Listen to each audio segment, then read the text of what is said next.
So the final season of Star Wars The Clone Wars left us with some brand new fantastic characters, and we all knew that eventually we would see them again. And as it turns out, we're about to see Clone Force 99 back in action, and we're going to talk about that right now. Hello everybody, and welcome back to Joker's Movie Network. I'm your host Joker, and today we're talking about Star Wars The Bad Batch, the official spin-off of Star Wars The Clone Wars. Now, I only thought it would be a matter of time before we actually got a spin-off series based on The Bad Batch, because when they were introduced in that last season of Clone Wars, they were a group of badass clones, and that was definitely something you couldn't just throw to the wayside. Like, we've seen awesome clones before, but when the Bad Batch showed up, we knew it was about to get real. And with the official announcement from Disney and Lucasfilm, it looks like Wrecker, Crosshair, Tech, Hunter, and the newly initiated Echo are going to be back on screen in 2021. So as I've talked with a few people, we all were kind of wondering what a Bad Batch spinoff would look like, even before this was announced. We were wondering if this was going to take place during the Clone Wars to see what they had been doing up to the point of Season 7, or if it would continue past Season 7 to see what the Bad Batch would be doing during and after Order 66. But Star Wars has come to the rescue and given us the official idea of what this new show is going to be about. The series will follow the elite and experimental clones of the Bad Batch, which was first introduced in the Clone Wars,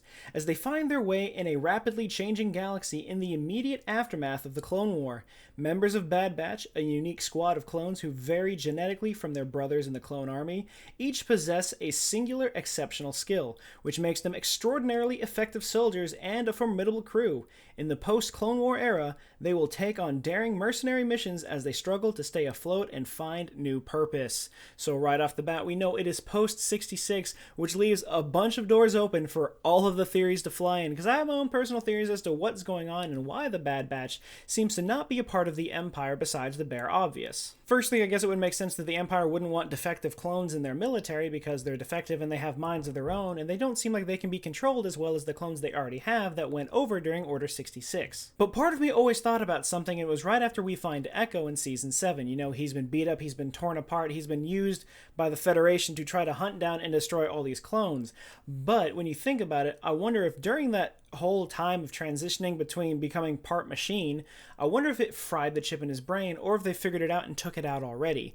And if that was the case, now having him join the crew of the Bad Batch, either one of two things is possible. Either the Bad Batch being defective also means the chips in their head are defective, or Echo is the one taking the chips out of the Bad Batch because he knows what happened after the Federation kept him as a war prisoner. So I imagine either way, they don't have their chips in their head, and I'm wondering what they're going to be doing during Order 66. Or maybe they very well do have them in, and they go ahead and they end up killing a bunch of Jedi, and then they're just going off on their own because the Empire doesn't want them anymore. But I don't think that's the case. I'm pretty sure they won't have the chips in their heads, because there's still a few things open-ended from Clone Wars and Rebels that need to be tied together.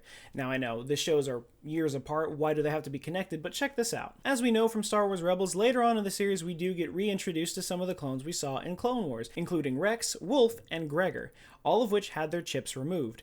However, as we see in the end of the Clone Wars, Ahsoka is the one that takes the chip out of Rex's head, but we never see any mention or see on screen anything having to do with Gregor or Wolf. So I do think it could potentially be possible that somewhere in this new Bad Batch series, we see the Bad Batch ending up meeting with Gregor or Wolf, maybe by coincidence or purposely going to try to find them, and taking the chips out for them, and then they end up with Rex. Or even so, we could still get a little bit of Rex in there too, maybe on like the side, so you have your main story with the Bad Batch, and then you have that subplot with Rex trying to find and take chips out of some of the other clones, which would definitely make a pretty interesting story. Plus, the last line from the synopsis there saying that in a post-Clone War era, they will be taking on daring mercenary missions as they struggle to stay afloat. So maybe that's one of their mercenary missions. Maybe they're hired to take out these clone commanders that are now stormtroopers, or potentially turning to stormtroopers, so they can get Wolf and they can get Gregor and get their chips out. And there very well could be more clones that we are not aware of that become hits for this mercenary group to go and take them out, but instead they just take their chips out, and then the clones go into hiding, knowing very well what's wrong between the Empire and what used to be the Republic. And this could be the purpose they're trying to find in this newly post-66 new Empire world. You know, sure, they may be different from the other clones, but they do appreciate the fact that they are still clones of each other and they are still brothers at heart. So going out on mercenary missions, trying to find these clones like Wolf and Gregor, take the chips out of their head, and then save them from the Empire,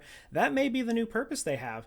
Now, unfortunately, it does kind of sound like, because it's the Bad Batch and the way the story progresses after Order 66, that it could be that the group goes out with a bang at the very end of this series. Hopefully that's not the case, but I imagine that's probably what could happen.